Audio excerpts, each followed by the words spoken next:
பாரதிய ஜனதா கட்சியை சார்ந்தவர்களுக்கு ஒன்று மட்டும் சொல்லிக் கொள்கின்றேன். உங்களுக்கு எப்படி RSS என்ற அமைப்பு இருக்கிறதோ அதுபோல் எங்களுக்கு புரட்சி தலைவர் எம்ஜிஆருடைய பாசறை என்ற ஒரு அமைப்பு இருக்கிறது. அந்த பாசறையில் வளர்ந்தவர் தான் எங்கள் பொதுச் செயலாளர். எப்படி உங்களுக்கு மோடி RSS வழி நடத்துகிறதோ அதே போல எம்ஜிஆருடைய ஆசியும் எம்ஜிஆருடைய தொண்டனும் எங்களுடைய புரட்சி செயலாளரை வழி நடத்துகிறார். அதனால் உங்களுக்கு எந்த விதத்திலும் நாங்கள் சரணடைய மாட்டோம்.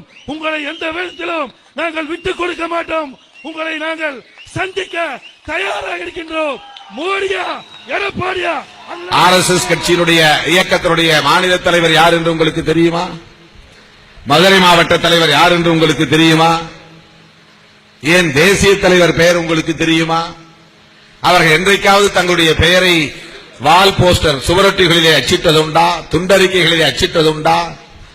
என்றைக்காவது மேடை ஏறி பேசியதுண்டா?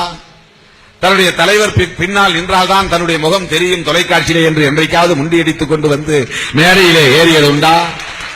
நான் மட்டும் ஏன் பின்னால் உட்கார வேண்டும், நானும் முன்னால் தான் உட்காருவேன் என்று முன்வரிசையிலே யாராவது வந்து முண்டியடித்துக் கொண்டு உட்கார்ந்து பார்த்ததுண்டா?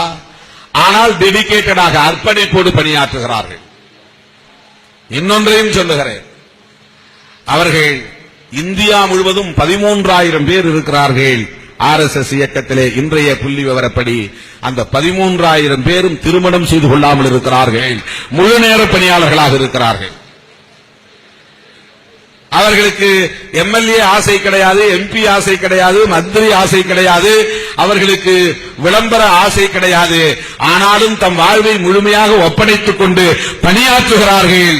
அந்த தியாகத்தை நீங்கள் புரிந்து கொள்ள வேண்டும். எதற்காக?